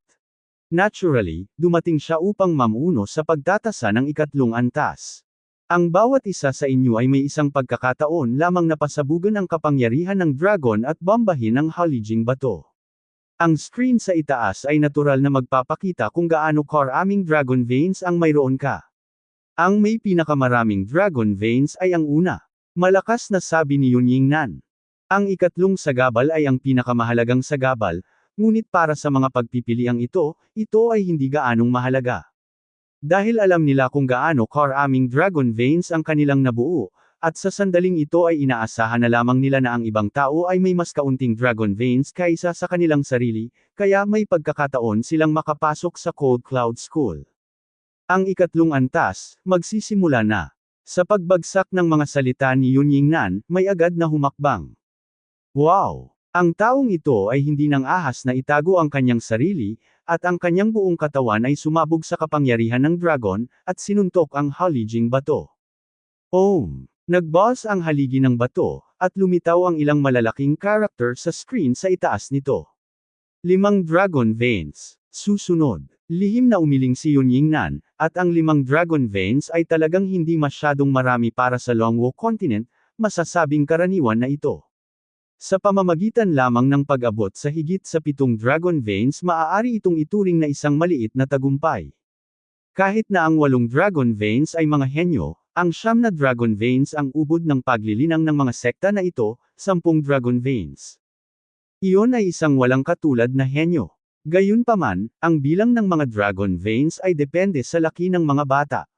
Bagaman ang ilang mga tao ay may mahusay na pagpupursage, maaari pa rin silang magkaroon ng mga dragon veins pagkatapos na sila ay 70 o 80, ngunit kung sila ay mga teenager, sila ay magkakaroon ng higit sa 8 dragon veins, kung gayon ito ay talagang kabilang sa kategorya ng henyo. Halimbawa, si Xiao Yue. Isipin na mayroong 10 dragon veins sa edad na 20, at 10 dragon veins sa edad na 80. Ang parehong bilang, ngunit ang pagkakaiba ay 60 taon. Ang 60 taon na ito ay sapat na para sa mga tao upang linangin sa isang napakataas na antas. Boom! Habang binomba ng isang personal na anino ang Halijing bato, tumunog din ang Halijing bato, at sa screen sa itaas nito, lumitaw ang iba't ibang bilang ng mga ugat ng dragon. 5 dragon veins. 5 dragon veins. 5 dragon veins. Karamihan sa mga tao ay nakabuo ng 5 dragon veins, na siyang pinakapangunahing kinakailangan para sa pakikilahok sa pagtatasa ng Cold Cloud sect. 6 na dragon veins, hindi masama. Binomba ng isa pang tao ang Halijing bato, sa pagkakataong ito ay may 6 na ugat ng dragon, at sa wakas ay nagpakita ng ngiti ang mukha ni Yun Yingnan. Sa mga normal na panahon, hindi niya pinapansin ang 6 na dragon veins, ngunit bago pa man magkaroon ng 5 dragon veins ang daan-daang tao, halos manigas na ang kanyang mukha. Sa sandaling ito, may nagbukas pa ng isa, at natural na medyo masaya siya. Sa paglipas ng panahon, natapos na sa wakas ang pagtatasa ng ikatlong antas na ito. Isang tao lang ang nagkaroon ng 8 dragon veins, at iyon ay si Leng Yewei. Siyempre, hindi pa ito nasubak ni Hu Zhengyao, Yang Lin at iba pa. Sa isang kisap mata, 12 tao na lamang ang natitira na hindi pa nasusuri. Ang natitirang 10 tao ay ang kakanyahan. Bahagyang ngumiti si Yun Yingnan, Hu Zhengyao, halika muna, magkaibigan din kami ng tatay mo, huwag mo akong ipahiya. Si Hu Zhengyao ay mukhang solemn na at tumango. Boom! Sa ilalim ng kanyang pagsabog, isang suntok ang tumama sa halijing bato. Biglang nanginig si Shizuo, at 4 na karakter ang lumitaw sa screen sa itaas nito 9 dragon veins. Haha, hindi masama. Tumawa si Yun Yingnan at sinabi, kung gusto mo, kung gayon ay maging alagad ko. Nakita ko si Master. Biglang nagpakita ng saya ang mukha ni Hu Zhengyao. Sa katunayan, ang kanyang ama at si Yun Yingnan ay mayroon lamang ilang relasyon. Bago naging mabuting kaibigan si Yun Yingnan, nagawa siyang tanggapin ni Yun Yingnan bilang isang disipulo, dahil sa kanyang potensyal. Pagkatapos ni Yun Yingnan, sinubukan din ito ni Yang Lin, at ito rin ay 9 na dragon veins. Tinatanggap ko ito. Kaagad na lumabas ang isang elder, halatang lubos na nasisiyahan din kay Yang Lin. Nakahinga ng maluwag si Yang Lin. Ang katayuan ng mga matatandang ito ay napakataas sa Cold Cloud Sect. Sa ilalim lamang ng Sect Master at Deputy Sect Master, napakahusay din na maging mga alagad ng mga matatanda. Nakita ko ang guro. Mag-apprentice kaagad si Yang Lin. Siya ay may 9 na dragon veins, at maaari siyang ganap na sumali sa 7, 6, at kahit na mas mataas na antas ng mga sekta. Ngunit sa kasong iyon, hindi kailanman magkakaroon ng anumang paggamot sa Cold Cloud Sect. Bukod dito, kung sumali ka sa Cold Cloud Sect sa sandaling ito, pagbutihin mo rin ang iyong cultivation sa hinaharap, at ipapadala ka rin sa high sect ng Cold Cloud Sect. Mas mabuting maging ulo ng manok kaysa buntot ng phoenix. Malinaw na naiintindihan ng lahat ang katotohanan ito. At marami pang iba. Ngunit nang mag-apprentice na si Yang Lin, biglang nagsalita si Su Han, na nakatayo doon. Anong nangyari? Sumimangot ang matanda at tumingin kay Su Han. Bago tumanggi si Su Han sa suzerain, ang mga matatandang ito ay may napakasamang impresyon kay Su Han. Pagkatapos ay natigilan din si Yang Lin, at tumingin kay Su Han. Yang Lin, payag ka bang maging alagad ko ni Su Han? Sa gulat na mga mata ng lahat, dahan-daang sinabi ni Su Han ang gayong pangungusap. Anong sabi mo? Natigilan si Yang Lin sa mismong lugar. Pakiramdam niya ay mali ang narinig niya. Su Han, gustong tanggapin ang sarili bilang disipulo. Kung ang Sect Master mismo ang nagsabi nito, si Yang Lin ay magugulat din, dahil iyon ang Sect Master ng Cold Cloud, ang powerhouse ng Dragon God Realm, ang absolute hegemon sa loob ng radius na 100,000 milya. Ngunit si Yang Lin ay natigilan sa sandaling ito, ngunit hindi niya alam kung ano ang sasabihin. Isang lalaki sa Dragon Vein Realm, gustong tanggapin ang sarili bilang isang bata. Kahit ang third level assessment ay hindi nagsimula, at hindi niya alam kung ilang Dragon Veins ang nabuksan ng kabilang partido. Gusto mo bang tanggapin ang sarili bilang alagad? Hindi lang si Yang Lin, lahat ng naroroon, kabilang si Xiao Yuwei, kabilang si Bai Yu, kabilang ang Deputy Suzerain na si Yun Yingnan, Suzerain Ling Qinghai, at maging ang lahat ng Elder, lahat ay natigilan. Lalo na ang Elder na gustong tanggapin si Yang Lin bilang isang disipulo, ay nakatayo doon na may pagkagulat na ekspresyon, na para bang siya ay tinamaan ng kidlat. Tama ang narinig ko, tama ba? Si Su Han, gustong tanggapin si Yang Lin bilang disipulo. Ha, tawa ako ng tawa. Wag mo akong kausapin, sandali lang, sumasakit ang tiyan ko kapag tumatawa. Dragon Meridian Realm, kunin mo ito bilang isang disipulo. Pagkatapos ng maikling katahimikan, umalangaw-ngaw ang isang malaking ingay sa buong square. Sa wakas ay nag-react ang matanda sa sandaling ito at malakas na sinabi, ito talaga ang pinakakatawa-tawang biro na narinig ng matanda. Nasa Dragon Vein state ka, at gusto mong agawin ang isang alagad mula sa matanda. Kahit na ang matanda, hindi tinatanggap si Yang Lin bilang isang disipulo, ikaw ay wala akong mga kwalifikasyon at lakas para turuan si Yang Lin. Su Han, niloloko mo ba ako? Hindi napigil ang sabihin ni Xiao Yuwei. May isang malakas na ngiti sa mukha ni Bai Yu, at kailangan niyang hanggan ang malakas na pangangatawan ni Su Han, na kayang pagsamahin ang Tier 7 Beast Blood sa loob lamang ng 1 minuto. Ngunit habang hinahangaan ang pangangatawan ni Su Han, kinailangan ding gulatin ni Bai Yu ang IQ ni Su Han. Mula noong sinaunang panahon, ito ay hindi dahil walang disipulo sa parehong antas, ngunit walang sinuman ang tumanggap ng mga disipulo sa Dragon Vein Realm. Ano ang ginagamit mo upang turuan ang iba sa konteksto ng dragon? Kailangang turuan ka ng iba, tama ba? Su Han, sabi mo gusto mong tanggapin si Yang Lin bilang disipulo. Bilang Sect Master of Cold Cloud, kailangang magtanong muli ni Ling Qinghai, talagang hindi siya makapaniwala sa narinig niya. Hindi siya pinansin ni Su Han, ngunit patuloy na tumingin kay Yang Lin at nagtanong, magtatanong ulit ako, gusto mo bang maging disipulo ko? Manahimik ka sa matanda. Nagalit kaagad ang elder, hindi pa banggitin na si Su Han ay nasa Dragon Vein Realm lamang, kahit na siya ay nasa Dragon Peel Realm, hindi siya kwalipikadong gawin ang kanyang disipulo. Pipiliin ko ang matanda na ito para maging master. Umiling si Yang Lin. Hindi niya maipahayag sa mga salita ang kanyang nararamdaman sa sandaling ito. Kung si Su Han ay isang elder din, kung gayon siya ay magiging masaya dahil siya ay pinag-aagawan. Ngunit si Su Han ay nasa isang Dragon Vein Realm, at hindi siya kahit isang disipulo ng Han Yunzang. Nagkunwari pa siyang tinanggap ang sarili bilang alagad. Ito talaga. Masyadong mayabang. Ito ay mabuti. Nang tinanggihan si Su Han, walang ekspresyon ng kawalang kasiyahan. Sa halip, sinabi niyang walang pakialam, sana hindi mo ito pagsisihan. Panghihinayang. Nagtaas ng kilay si Yang Lin, ngunit sa huli ay wala siyang sinabi. Su Han, hindi mo ba iniisip na masyadong malayo ang mararating mo? Tumayo si Chen Feng sa sandaling ito at malamig na bumantong hininga, si Yang Lin ay nagkaroon ng 9 na ugat ng dragon. Natatakot ako na wala kang kasing daming dragon veins gaya ng nabuo niya. Kalimutan mo na, umiling si Su Han, at ayaw makipagtalo kay Chen Feng, nakakatamad. Siya nga ay nasa Dragon Meridian Realm, ngunit maaari lamang niyang turuan ang kanyang mga disipulo. Okay, let this matter go. Sinabi ni Yun Nan, para sa mga hindi pa sumubok, pumunta sa ikatlong pass.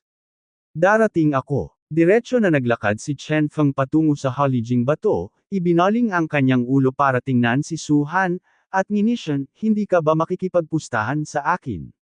Kung gayon optimistic ka na ngayon. Boom! Nang bumagsak ang boses, hinampas ni Chen Feng ang kanyang kamao patungo sa Halijing Bato. Nang ito ay sumabog, si Long Li ay naglabas ng nakakasilaw na gintong liwanag, tulad ni Chen Feng sa sandaling ito, tulad ng isang gintong Buddha. Napapikit ang mga mata ng lahat sa paligid niya dahil sa liwanag. Malakas kaya, nanlaki ang mga mata ng lahat, at kitang-kita na ang lakas ng suntok ni Chen Feng ay tiyak na hindi maihahambing sa sina Yang Lin at Hu Zhengyao. At sina Yang Lin, Hu Zhengyao at iba pa ay nakabuo ng 9 na Dragon Veins, at ang Dragon Veins ni Chen Feng ay natural na magiging mas marami. Marahas na nayanig ang Halijing Bato dahil sa suntok ng kamao. Pagkatapos ng buong kalahating minuto, sa wakas ay nagbago ang screen sa itaas ng Halijing Bato, at lumitaw ang isang linya ng malalaking karakter. 11 Dragon Veins. Nagulat ang lahat nang makita ang malaking linya ng mga karakter na ito. 11 Dragon Veins. How is this possible? Dahil ba nabulag ako? Ang limitasyon ng Longwo Continent ay hindi 10 Dragon Veins. Paano magkakaroon ng 11 Dragon Veins ang isang tao? May tunog ng paglanghap ng malamig na hangin, at lahat ay tumingin kay Chen Feng na parang nakatingin sa isang halimaw. Sa kanilang ketulusan, ang tuktok ay ang 10 Dragon Veins.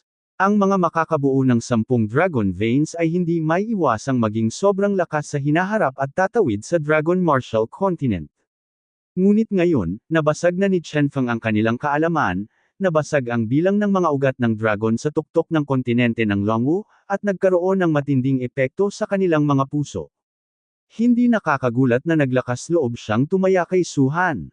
Sa sandaling ito, naiintindihan ng lahat kung bakit naglakas loob si Chen Feng na tumaya kay Su-han.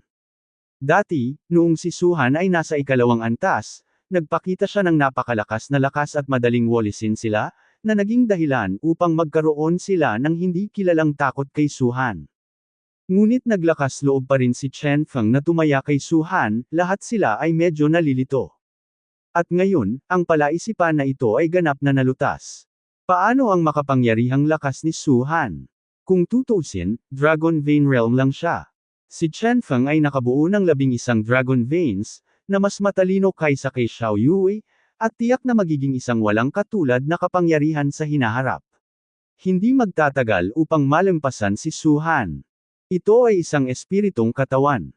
Sa sandaling ito, ang Cold Cloud Sect Lord na si Ling Qinghai na nakaupo sa gitna ay nagulat din. Sinulyapan niya ang Deputy Sect Lord na si Yun Yingnan, at sabay na nagtawanan ang dalawa.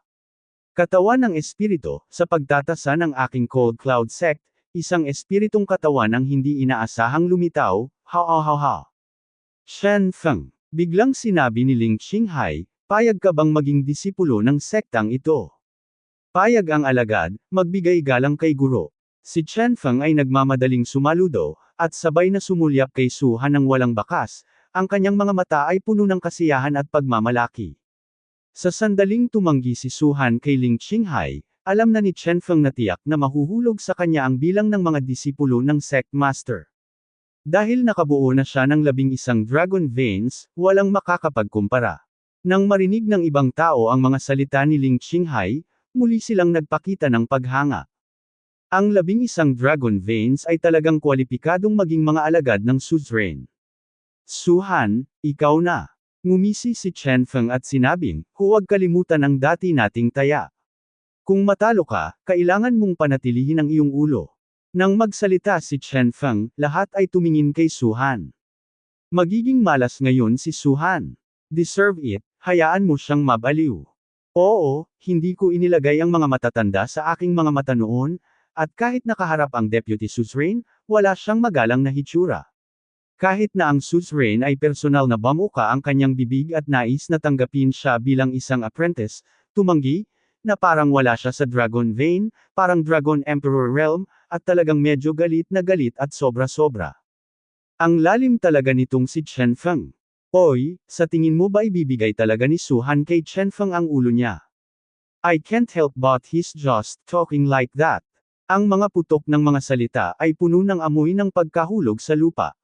Bagamat walang matinding galit sa kanila si Su-han, ang kanyang mapanghamon na hitsura ay talagang nakakainis sa kanila. Ikaw bayaw, parang nagyayabang ka. Sinulyapan ni Bai Yu si Xiao Yue at sinabing, pero para sa mukha mo, may masasabi ako para sa kanya, at least hindi ko kailangang mawalan ng buhay. Naramdaman ni Bai Yu na sa kapangyarihan ng kanyang pamilyang Bai, bibigyan ni Chen Feng ang kanyang sarili ng mukha kapag bumisita siya. Pagkatapos ng lahat, hindi lahat ay walang isip gaya ni Su-han. Hindi na kailangan. Bahagyang umiling si Xiao Yue, hindi siya matatalo. Hanggang ngayon, iniisip mo pa rin ba na hindi siya magpapatalo? Sumimangot si Bai Yu, talagang may tiwala ka sa kanya, ngunit dapat mo ring maunawaan na si Chen Feng ay nakabuo ng 11 Dragon Veins, na lumalabag sa limitasyon ng bilang ng mga Dragon Veins sa Longwo Continent. Walang ganoong karakter sa 1,000,000. Bakit matalo kaya siya ni Su-han? Tingnan mo na lang, sabi ni Xiao Yue. Sige, manunood ako. Malamig na bamantong hininga si Bai Yu. Palagi niyang nararamdaman na tila may ibang emosyon si Xiao Yue kay Su-han. Sa sandaling ito, lumalim ang pakiramdam na ito. Nang ang lahat ay nag-uusap, ang figure ni Su-han ay nakarating na sa harap ng Halijing bato. Bahagyang itinaas ni Su-han ang kanyang mga mata, tumingin saglit kay Shizu, at sa wakas ay umiling. Hoy, natatakot ka ba? Alam ko naman, bakit mag-abala? Ang bilang ng 11 Dragon Veins ay sapat na para durugan siya hanggang mamatay. Natatakot ako na wala na siyang balak na subukan ito muli, di ba? Ang pag-iling ni Su-han ay halatang nagdulot sa kanila ng hindi pagkakaunawaan, iniisip na si Su-han ay hindi maglalakas loob na subukan, at iniisip kung paano humingi ng awa kay Chen Feng. Malinaw na ganoon din ang ideya ni Chen Feng, at mas malala pa ang pagngisi sa gilid ng kanyang bibig. Sa sandaling ito, dahan-daang itinaas ni Suhan ang kanyang kanang kamay. Sa sandali ng pag-angat, ang buong katawan ni Suhan ng ginintoang liwanag ay biglang kumislap, kahit na ikinuyong ni Suhan ang kanyang kamao, marahas niyang pinasabog ang halijing bato. Boom! Isang napakalaking tinig na tunog ay nagmula sa halijing bato, at kahit na sa sandaling natama ni Suhan ang halijing bato, isang malaking dami ng alikabok ang kumalat mula sa halijing bato, na direktang bumabalot kay Suhan at sa halijing bato, na ginagawang ang iba ay hindi malinaw. Bitek. Sa isang tiyak na sandali, isang malutong na tunog ang biglang nagmula sa alikabok. Anong nangyari? Lahat ay nakatingin sa alikabok. Sa kanilang mga titig, unti-unting nawawala ang alikabok. Nang makita nila ito sa loob, diretsyong lumaki ang mga pupils nila, natulala sa pwesto. Boom! Sa sandaling ito, isang malaking tunog ang kumalat sa buong entablado, at nakitang nabasag ang halijing bato mula sa gitna. Ang napakalaking tunog na ito ay eksaktong tunog ng halijing bato sa itaas na nahati sa 2 piraso at bumagsak sa lupa. Sa sandaling ito, napuno ang usok at alikabok, ngunit ang buong plataporma ay tahimik, at nahulog ang karayom. Guro, hindi ko alam kung kailan, hindi ko alam kung sino ang lumunok, at tuluyang binasag ang katahimikan. Si Suhan talaga, binasag ang halijing bato sa 2. Imposible, tiyak na hindi ito sanhi ni Suhan. May liwanag na proteksyon sa labas ng halijing bato. Sa lakas lamang ni Suhan, imposibleng maputol ang halijing bato na ito sa 2 piraso. Nakatitig ang lahat sa halijing bato, gustong tumakbo pasulong upang makita kung paano ito nabasag. At sa hindi kalayuan, ang panunuya sa mukha ni Chen Feng ay agad na tumigas sa sandaling ito. Hindi siya naniniwala na ito ay sanhi ni Suhan, ngunit pinilit ang sarili na isipin na ang dahilan kung bakit ang batong halijing ito ay nasira ay dahil ito ay naiwan dito ng mahabang panahon, at ito ay nabasag ng mag-isa. Ngunit hindi ito nasira sa ibang mga pagkakataon, kahit na ito mismo ay binomba. Bakit ito nasira noong binomba si Suhan? Sa mataas na platapormang iyon, si Ling Qinghai, lahat ng matatanda at iba pa na nakaupo sa isang pulutong, ay ganap na hindi nakaimik sa sandaling ito. Ang iba ay hindi alam, ngunit alam nila na ang halijing bato na ito ay pinalitan bago ang pagtatasa. Sa tuwing may pagtatasa, isang halijing bato ang papalitan, na siyang panuntunan ng Han Yunzang.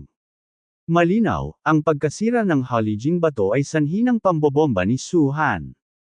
Ito, ibinuko rin ni Bai Yu, na nakatayo sa tabi ni Xiao Yuwei, ang kanyang bibig, hindi makapaniwalang nakatingin sa eksenang nasa harapan niya. Paano naman? Umangat ang mga labi ni Xiao Yuwei at nagpakita ng magandang ngiti, sabi ko, mananalo siya, naniniwala ka na ba ngayon? Natahimik si Bai Yu at hindi nagsalita ng mahabang panahon. Ilang dragon veins. Sa wakas, may nagsabi na ang focus ng pagtatasa na ito. Hindi mahalaga kung binomba ni Suhan, kung gaano karaming mga ugat ng dragon ang nabuo ni Suhan ang pangunahing bagay. Pagbabasa ng Yuo, uukansyo.com. Gayunpaman, walang sumagot, dahil sa sandaling sumabog si Suhan, kumislap lang siya ng ginintoang liwanag, hindi tulad ni Chen Feng, na binalot ito. Bukod dito, ang halijing bato ay nasira, at ang ilusyon na tabing sa itaas nito ay nawala rin. Walang nakakaalam kung ilang dragon veins ang nabuksan ni Suhan. Kahit si Ling Qinghai, Sect Master of Cold Cloud, ay hindi alam. I-announce ang resulta. Umatras si Suhan at mahinahong nagsalita. Nahihiya ang mukha ni Yun Yingnan. Ipahayag ang resulta. Paano i-announce? Nabasag mo ang mga halijing bato, at kahit ang ilusyon na screen ay nawala, na inihayag ang resulta ng iyong kapatid na babae. Pagkatapos ng Suhan, mayroon pa ring ilang mga tao na hindi pa nasubok, ngunit hindi na ito mahalaga. Sa ngayon, ang lahat ay nag-aalala tungkol kina Suhan at Chen Feng, sinuman ang manalo. May batong haligi sa tabi nito, bakit hindi mo hayaang subukan itong muli ni Suhan? Tumingin si Yun Yingnan kay Ling Qinghai. Hindi na kailangan. Umiling si Ling Qinghai, hindi maidagdag ang pagkabigla sa kanyang puso. Nagawa ni Suhan na durugan ang halijing bato na ito ng isang suntok. Halatang mas maraming dragon veins ang nabuksan niya kaysa kay Chen Feng. Tsaka may iilan pa na hindi pa nasusubok. Paano kung isa pang Holijing bato ang kanyang nabasag? Yun Yingnan. Oo, may mga tao pa ring susubok mamaya. Kung talagang binasag ni Suhan ang isa pang Holijing bato, mapuputol nito ang daan patungo sa promosyon. Bakit? Hindi nasiyahan si Chen Feng, hindi man lang namin nakita kung gaano karaming dragon veins ang nabuksan niya. Kaya niyang basagin ang Holijing bato na ito, marahil dahil gumamit siya ng mga kasanayan sa dragon. Nang marinig ito ng lahat sila ay nakadama ng makatwiran. Sinabi ni Ling Qinghai, kung gagamitin niya ang kasanayan sa dragon, ang Holijing bato ay madaling susuriin ito at sisipsipin ang kapangyarihan ng dragon nito. Natural, ang eksenang ito ay hindi mangyayari.